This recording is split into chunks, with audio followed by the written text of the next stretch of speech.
तो कहानी की शुरुआत में हम एक आदमी को भागते हुए देखते हैं, क्योंकि उसने एक ऐसा गेम बना लिया था जिसमें अगर लोग उसकी मदद ना करें तो उनके घरों में कार्ड छोड़कर वो उन्हें कर्स्ड यानी श्रापित कर देता है, जिससे वो लोग भेड़िए बन जाते हैं। रात होते ही वो भेड़िए बाहर आकर गांव के लोगों को एक एक करके मारना शुरू कर देते हैं। ये वेयरवुल्व्स होते हैं, आधे इंसान और आधे भेड़िए, जो रात के टाइम भेड़िए वाले रूप में आते हैं। इसके बाद कहानी शिफ्ट होकर प्रेजेंट में आती है, मौजूदा वक्त में, जहाँ जेरोम नाम का एक आदमी अपनी फैमिली को ये कहानी सुना रहा था। उसकी फैमिली में वाइफ और उनके 3 बच्चे होते हैं। बड़ी बेटी का नाम क्लारा था, एक बेटा और छोटी बेटी थी। जेरोम के डैड भी उनके साथ ही रहती थी, मगर उनकी याददाश्त इतनी कमजोर हो गई है कि वो अपने बच्चों के नाम भी भूल गए हैं। अब जेरोम सबके साथ वेयरवुल्फ नाम का एक गेम खेलना चाहता है, जो बचपन में उसके डैड उसके साथ खेला करते थे। वो सबको एक एक कार्ड देकर गेम के रूल समझाते हैं, लेकिन कोई भी दिलचस्पी नहीं लेता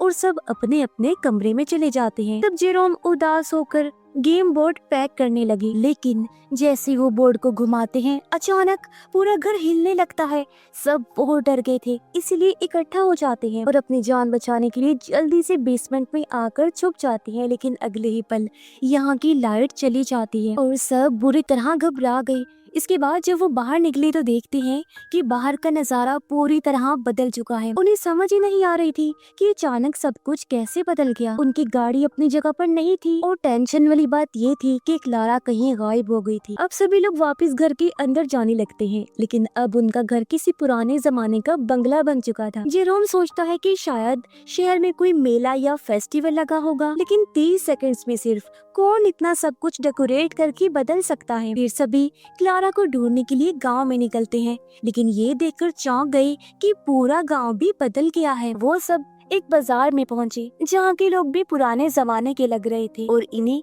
अजीब नजरों से घूर रहे थे, पर वो अभी भी कुछ समझ नहीं पाते। उन्हें यही लग रहा था कि यहाँ कोई पुराने जमाने का मेला लगा है। जेरोम के डैड एक आदमी से पूछते हैं कि यहाँ का कैप्टन कौन है। वो बताते हैं कि कैप्टन तो गाँव के चौक में है, किसी का गला काट रहा है। सबको पहले लगा कि शायद ये कोई ड्रामा या नाटक है, लेकिन जैसे ही वो चौक में पहुंचे तो देखते हैं कि वहाँ सैकड़ों लोग जमा हैं और कैप्टन सच में सबके सामने एक आदमी का गला काट देता है। जेरोम को थोड़ा शक हुआ और अब जैसे उसने खून को टेस्ट किया तो सब कुछ समझ जाता है। वो घबरा गया और फौरन सबको लेकर वहाँ से दूर भाग जाता है। थोड़ी देर बाद जेरोम की वाइफ और डैड भी खून को चखते हैं और सब समझ जाते हैं कि ये कोई नाटक नहीं है। तभी वहाँ घोड़े पर सवार एक सिपाही आता है। इन्होंने जब पूछा तो वो बताता है कि ये साल 1497 है, लेकिन उनके नए जमाने के कपड़ों को देखकर सिपाही समझता है कि ये लोग दूसरे मुल्क के जासूस हैं और फौरन उन पर हमला करने की सोचता है। लेकिन जेरोम के डैड उसे शानदार मुक्का मारकर दूर फेंक देते हैं। सब हैरान रह गए कि इतनी ताकत उनके पास आई कहां से। जल्दी से वो घर वापस आए और डिस्कस करते हैं कि आखिर कैसे सब कुछ ठीक किया जाए। तभी घर का सामान अपने आप हिलने और गिरने लगता है। सब घबरा गए कि शायद कोई भूत आ गया है, लेकिन उसी वक्त आटे के ऊपर एक मैसेज लिखा हुआ नजर आया, मैं क्लारा हूँ। इसका मतलब क्लारा इनविजिबल हो चुकी है, यानी उसका वजूद तो है लेकिन वो दिखाई नहीं दे रही। उसका भाई थोड़ा आटा हवा में उड़ाता है, जिससे क्लारा की शक्ल दिखने लगती है, लेकिन वो जो बोल रही थी वो किसी को सुनाई नहीं दे रहा था। सिर्फ जेरोम को उसके मन की बातें सुनाई दे रही थी। यानी जेरोम को टेलीपैथी की पावर मिली है, जिससे वो इंसान के अंदर की बातें समझ सकता है। तभी कैप्टन अपने सिपाही के साथ घर के बाहर पहुंचता है, क्योंकि इन लोगों के कपड़े और बोलने का अंदाज बिल्कुल अलग है, जिससे कैप्टन को भी शक हो गया था। जेरोम जान बचाने के लिए झूठ बोल देता है कि हम दूसरे शहर से यहाँ पर गाना बजाने का काम करने आए हैं। कैप्टन को लगा कि ये झूठ बोल रहा है तो कुछ गाकर सुनाने को कहता है। अब इनकी खुशकिस्मती ये थी कि जेरोम असली दुनिया में एक म्यूजिशियन है, तो वो गाना शुरू करता है और बाकी सब भी उसका साथ देते हैं। गाना सुनकर कैप्टन मान जाता है और जाने से पहले अलर्ट करता है कि रात में घर के अंदर ही रहना, क्योंकि यहाँ वेयरवुल्फ हमला करने आते हैं।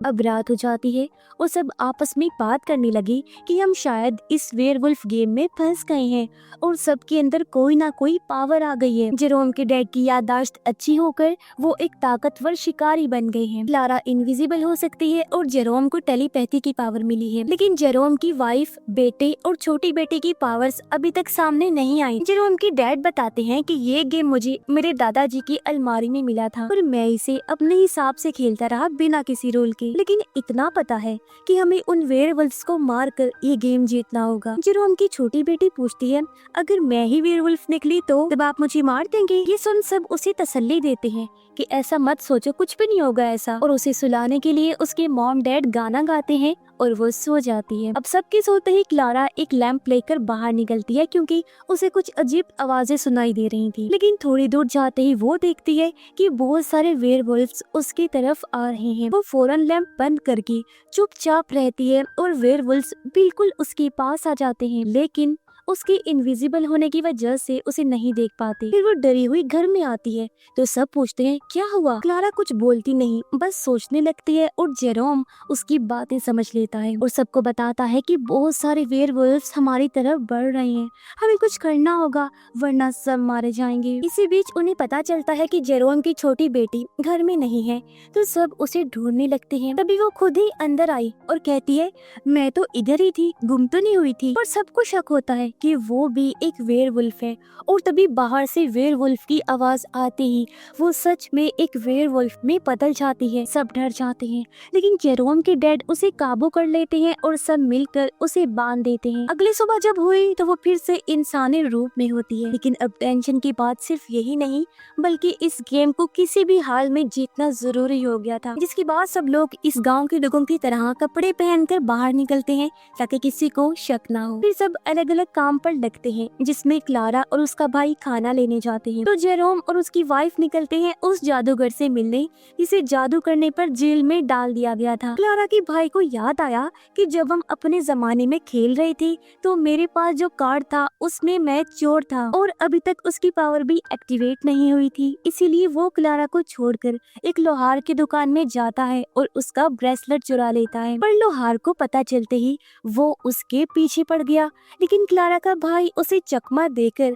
भागने में कामयाब हो जाता है। उधर जेरोम और उसकी वाइफ जेल के बाहर पहुंचते हैं और सिपाहियों से कहते हैं कि हमें अंदर जाने दिया जाए, पर वो मना कर देते हैं और उन्हें धक्का देकर यहाँ से चले जाने के लिए कहते हैं। तब दोनों एक जगह बैठकर सोचने लगते हैं कि आखिर अंदर कैसे जाएं। तभी वहाँ दौड़ता हुआ वही लोहार आता है, लेकिन वो चौंक तो तब जाते हैं जब पता चलता है कि वो लोहार असल में उन्हीं का बेटा है, यानी उसे रूप बदलने की पावर मिली थी। अगर वो किसी की चीज पहन लेता है तो उसकी शक्ल में बदल सकता है। लेकिन उसकी मॉम डैड ये देखकर डर जाते हैं और समझाते हैं कि इसे सही जगह पर इस्तेमाल करना तुम, जिसके लिए वो मान गया और जेलर का हेलमेट पहनकर उसकी शक्ल में बदलता है और सिपाहियों को धोखा देकर जादूगर से मिलवाने के लिए अपनी मॉम को जेल के अंदर ले जाता है। वो उस जादूगर को बताती है कि हम आपकी फैमिली से हैं जो एक खतरनाक गेम की वजह से इस जमाने में आकर फंस गए हैं। अगर आपने वो गेम बनाया है तो हमें उसके रूल्स बताइए क्योंकि हमें वापस जाना है। जादूगर जवाब देता है कि मैंने ये गेम नहीं बनाया, एक दिन भेड़िए की खाल पहना हुआ एक आदमी मेरे घर में आकर वो गेम देकर गया था, जिसके बाद से गाँव में वेयरवुल्फ फैल गई। पर अब वो इंसान कहाँ है मुझे कुछ नहीं पता। अब ज्यादा जानकारी नहीं मिलती तो जेलर के आने से पहले वो फौरन वहाँ से भाग आते हैं और घर आकर डिस्कस करने लगते हैं कि किसी भी हाल में इस गेम का तरीका और रूल्स को जानना होगा, नहीं तो इसी दौर में ही फंसे रह जाएंगे। लेकिन उनकी बातें बाहर से कोई सुन रहा था, इसलिए जेरोम के डैड अचानक उस पर चाकू फेंक देते हैं और फिर उसे पकड़कर बांध दिया जाता है। पता चलता है कि वो पास के घर में रहता है। उसने बताया कि मैंने सुना था कुछ अजनबी लोग यहाँ आए हैं, तो बस सच पता करने के लिए आया था, इसके अलावा मेरा और कोई मकसद नहीं। ये वो अपने बारे में बताता है कि मैं एक आर्टिस्ट और छोटा मोटा साइंटिस्ट भी हूँ, लेकिन गांव के लोग मुझे सीरियसली नहीं लेते। उसकी बातों से वो समझ जाते हैं कि ये अच्छा आदमी है तो रस्सी खोल देते हैं और उसे सब बताते हैं कि हम फ्यूचर से यहाँ आकर फंस गए हैं और वेयरवुल्फ को मारकर हमें इस गेम को खत्म करना है। तभी क्लारा इनविजिबल हालत में उसके लिए पानी लाती है तो वो साइंटिस्ट कहता है मेरी बनाई एक चीज से इसे ठीक किया जा सकता है। फिर वो सबको ले जाकर एक बड़े से बर्तन में तैयार हो रही कोई चीज दिखाता है जो दरअसल रबड़ होता है। उसने बताया इसके जरिए हम क्लारा के ऊपर एक दूसरा लेयर बना देंगे जिससे वो दिखने लगेगी। फिर सबने ऐसा ही किया था और क्लारा के ऊपर रबड़ का सूट पहना दिया जाता है और ऊपर से मेकअप करके नकली आंखें और विग लगाने के बाद वो फिर से पहले जैसी दिखने लगती है। साइंटिस्ट उसे एक नेकलेस भी देता है जिससे उसकी आवाज भी लौट आती है। इसके बाद जब वो बाजार से बाहर निकल रहे होते हैं तो उन्हें पता चलता है कि कैप्टन ने एक लड़की को पकड़ा है जो असल में वेयरवुल्फ है। तो वो जल्दी चौक में पहुंचते हैं जहाँ बहुत सारे लोग थे और कैप्टन उस लड़की को जान से मार देने की सजा सुनाता है। लेकिन जैसे ही जल्लाद सर काटने वाला होता है तो कुल्हाड़ी डंडे से निकलकर काफी पीछे जाकर गिरती है। जल्लाद कैप्टन से कहता है इतने लोगों को मरवाओगे तो कुल्हाड़ी ऐसे ही ढीली पड़ जाएगी। इस पर सब हंसने लगते हैं। जिस बीच सूरज डूब जाता है, इसीलिए कैप्टन फौरन अपनी तलवार निकालकर इससे मारने का फैसला करता है। लेकिन तभी वो लड़की वेयरवुल्फ में बदल जाती है और सभी लोगों पर टूट पड़ी। लोग डरते हुए इधर उधर भागने लगते हैं। जिस दौरान एक बच्चा मुसीबत में फंस जाता है। जेरोम के डैड ये देखकर उसे बचाने आगे बढ़े और वेयरवुल्फ के आमने सामने हो जाते हैं। लेकिन तभी कैप्टन तीर चलाकर वेयरवुल्फ को खत्म कर देता है। अब उसके मरते ही जेरोम के डैड को उसके हाथ में एक कार्ड दिखा जिसे लेकर वो सबके साथ निकल जाने वाले होते हैं। लेकिन तभी वेयरवुल्फ की आवाज सुनकर जेरोम की बेटी भी वेयरवुल्फ में बदल जाती है। लेकिन किसी के देखने से पहले उसके दादाजी फौरन उसे एक थैले में छुपा कर वहाँ से निकल जाते हैं। इसके बाद सब घर चले गए लेकिन क्लारा और जेरोम के सामने वेयरवुल्फ आ जाते हैं। तब क्लारा कहती है कि मैं सूट उतार कर गायब हो सकती हूँ और उनके पीछे जाकर सब कुछ पता लगाने की कोशिश कर सकती हूँ। इसीलिए वो वेयरवुल्फ का पीछा करती है। पर तभी हम देखते हैं कि गांव वालों ने वेयरवुल्फ के लिए जो ट्रैप लगाया था उसमें एक वेयरवुल्फ फंस जाता है। मगर अचानक एक चेहरा छुपाया हुआ आदमी आकर उस वेयरवुल्फ को आजाद कर देता है। अभी काफी चौंका देने वाली बात है कि आखिर ये पागल कौन है जो इन खूंखार दरिंदों को बचाना चाहता है। इसका जवाब हमें जल्दी पता चल जाएगा। फिर सब लोग घर लौटकर उस कार्ड को बोर्ड में डालते हैं और पहला लेवल पूरा हो जाता है, जिससे वो समझ गई कि बाकी बचे 3 कार्ड उन वेयरवुल्फ्स को मारकर हासिल करने होंगे, जिससे गेम पूरा हो जाएगा। तब क्लारा सबको बताती है कि मैंने पीछा करके 2 वेयरवुल्फ को पहचान लिया है। उनमें एक सफेद हाथ वाली लड़की है और एक आदमी है जो लंगड़ा कर चलता है। इसीलिए सुबह होते ही वो पूरे गांव में अलग अलग लोगों से मिलकर उन दोनों वेयरवुल्फ्स को ढूंढना शुरू कर देते हैं। लेकिन गाँव भर में ना तो कोई सफेद हाथों वाली लड़की दिखाई देती है और ना ही कोई लंगड़ा आदमी। इसी दौरान जेरोम की वाइफ को एक औरत मिलती है जिसके कपड़ों पर खून लगा होता है। ये देखकर उसे शक हुआ कि ये जरूर वेयरवुल्फ है। लेकिन वो औरत बताती है कि मुझे मेरे हस्बैंड ने मारा था इसलिए मुझे चोट लग गई थी। ये सुनकर जेरोम की वाइफ गुस्से में उसके हस्बैंड से मिलने जाती है और कहती है तुम्हें अपनी वाइफ पर हाथ उठाने का कोई हक नहीं है। लेकिन उसकी बातें सुनकर लोग ये समझ लेते हैं कि वो कोई विच चुड़ैल है जो अजीब बातें कर रही है। इसीलिए वो कहती है अरे मैं ऐसे ही बोल रही थी, रिलैक्स रहो, मजे करो, ऐसी कोई बात नहीं है। और बस सबको यकीन हो जाता है कि ये औरत एक चुड़ैल ही है, क्योंकि वो कभी कुछ बोल रही थी और कभी कुछ। तो उसे पकड़कर जेल में डाल दिया जाता है। फिर जेरोम उससे मिलने आया लेकिन कैप्टन के सिपाही खड़े होते हैं, इसीलिए उसकी वाइफ अपने मन में बात करते हुए जेरोम को समझाती है कि ये लोग मुझे जलाकर मार देंगे और बचने का कोई रास्ता नहीं है, इसलिए तुम सब यहाँ से दूर चले जाओ। ये गेम हम जीत ही नहीं सकते क्योंकि उन 3 कार्ड्स में से एक कार्ड हमें हमारी बेटी को मारने से मिलेगा और हम ऐसा कभी नहीं कर सकते। लेकिन जेरोम मना कर देता है। उसने कहा कि मैं तुम्हें लिए बिना कहीं नहीं जाऊंगा, कुछ ना कुछ करके तुम्हें बचा ही लूंगा, तुम देखना। उधर जेरोम के डैड ने दूसरे वेयरवुल्फ को मारकर दूसरा कार्ड भी हासिल कर लिया था। मतलब अब सिर्फ 2 कार्ड बाकी थी। लेकिन सबसे बड़ी मुसीबत ये है कि अगले दिन सुबह जेरोम की वाइफ को जिंदा जला दिया जाएगा, जिससे सब लोग बहुत दुखी हो जाते हैं। जेरोम को एक इलेक्ट्रिक गिटार बनाने का आइडिया आता है और वो फौरन साइंटिस्ट से मिलने जाता है। फिर सुबह होते ही जेरोम की वाइफ और जादूगर को मारने के लिए सबके सामने पेश किया जाता है। दोनों को जलाकर मौत दी जाएगी। कैप्टन ने भी मारने का हुक्म दे दिया था, लेकिन तभी जेरोम वहाँ पहुँचता है और कैप्टन से उसने कहा मैं अपनी वाइफ के मरने से पहले उसे एक गाना सुनाना चाहता हूँ जो सब लोगों को भी अच्छा लगेगा। कैप्टन भी मान जाता है और फिर जेरोम ने साइंटिस्ट की मदद से जो इलेक्ट्रिक गिटार बनाया था उसे बजाकर गाना शुरू करता है। अब ये 1497 का एक तरह का पहला लाइव गाने का शो था, इसीलिए सब लोग गाने को काफी इंजॉय करते हैं, मस्ती में झूमने लगते हैं। तभी इसी बीच क्लारा गायब होकर अपनी मोम और जादूगर की रस्सी खोल देती है। उसका भाई भी सिपाही की शक्ल में घोड़ा गाड़ी लेकर आता है और फिर सब यहाँ से भागने लगते हैं, लेकिन कैप्टन उन्हें देख लेता है और फौरन से अपने सिपाहियों को तीर मारने का हुक्म देता है, पर वो किसी तरह बचकर बहुत दूर चले जाते हैं। जेरोम भी एक घोड़ा लेकर वहाँ से भाग जाता है और एक जगह जाने के बाद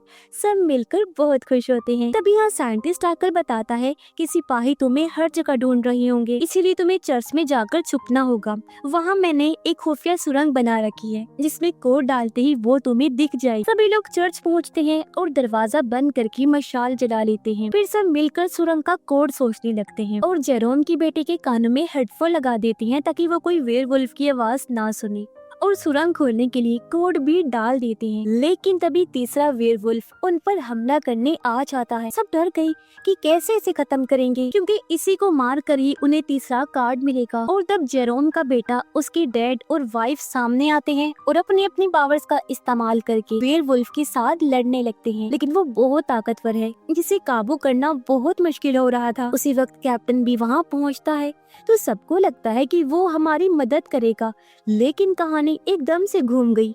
जो पता चलता है कि कैप्टन उस वेयरवुल्फ को मारने नहीं बल्कि बचाने आया है। दरअसल ये वाला वेयरवुल्फ वही सफेद हाथ वाली लड़की थी जिसके बारे में क्लारा ने बताया था, जो और कोई नहीं बल्कि कैप्टन की वाइफ होती है, यानी ये वाली वेयरवुल्फ। इसीलिए उस रात जिसने ट्रैप से इस वेयरवुल्फ को निकाला था वो और कोई नहीं बल्कि कैप्टन ही था, और अब वो दोनों मिलकर सबको मार देने वाले होते हैं। इसी बीच जेरोम की बेटी हेडफोन उतारकर सामने आई और वेयरवुल्फ की आवाज सुनते ही वो खुद भी वेयरवुल्फ में बदल जाती है और वो अपने ही मॉम डैड पर हमला करने वाली होती है, लेकिन वो उसे वही गाना सुनाते हैं जो अक्सर उसे सुनाते थे। इसे सुनकर वो शांत हो गई और फिर बड़े वेयरवुल्फ के साथ लड़ना शुरू कर देती है। पहले वो बहादुरी से लड़ती है, लेकिन आखिर में बड़ी वेयरवुल्फ उसे पकड़ के दीवार पर दे मारती है, जिससे जेरोम की बेटी मारी गई। अब उसके मरते ही तीसरा कार्ड भी मिल जाता है, पर ये देखकर सब दुखी हो गई। और अब तभी सबके सामने जेरोम की वाइफ की पावर जाग जाती है। पता चलता है कि इनके जमाने में गेम का जो कार्ड उसे मिला था वो जादूगरने का था, जिसके बाद वो हवा में उड़ते हुए अपने जादू से वेयरवुल्फ की सारी पावर्स लेकर उसे मार डालती है और फिर अपनी ताकतों की मदद से अपनी बेटी को भी जिंदा कर लेती है। उसके जिंदा होते ही सब सुकून का सांस लेते हैं। अब तक मरे हुए जिन लोगों से कार्ड्स मिले थे वो सब भी इकट्ठा हो गए थे, यानी गेम पूरा हो गया था और अब वो अपने टाइम में वापस जा सकते थे। साइंटिस्ट कहता है अब मैं अपने शहर वापस जाकर फिर से पेंटिंग करूंगा क्योंकि मुझे कलाकार बनना है। यानी वो भी और जादूगर भी इन्हीं के टाइम से आकर इस गेम में फंसे थे। इसके बाद गेम खत्म करने के लिए सब अपना अपना कार्ड डाल देते हैं और जैसे ही उसे मोड़ा गया सब लोग सीन ब्लिंक होने के साथ प्रेजेंट में वापस आ जाते हैं। वो बहुत खुश हो गए थे क्योंकि इस खतरनाक गेम को आखिरकार उन्होंने जीत लिया था। लेकिन अब जेरोम के डैड वापस अपनी असली हालत में लौट आते हैं, यानी उनकी याददाश्त के साथ साथ वो भी कमजोर थे। लेकिन कुछ भी हो, आखिरकार सब लोग जिंदा तो वापस लौट कर आए थे और इस गेम में उन्हें एक चीज सीखने को मिली कि फैमिली अगर साथ हो तो सबसे खतरनाक जानलेवा गेम भी जीता जा सकता है। इसीलिए वो हमेशा एक दूसरे की कदर करने का, प्यार से रहने का फैसला करते हैं। और इसी के साथ इस शानदार मूवी की यहीं पर हैप्पी एंडिंग हो जाती है। Thanks for watching.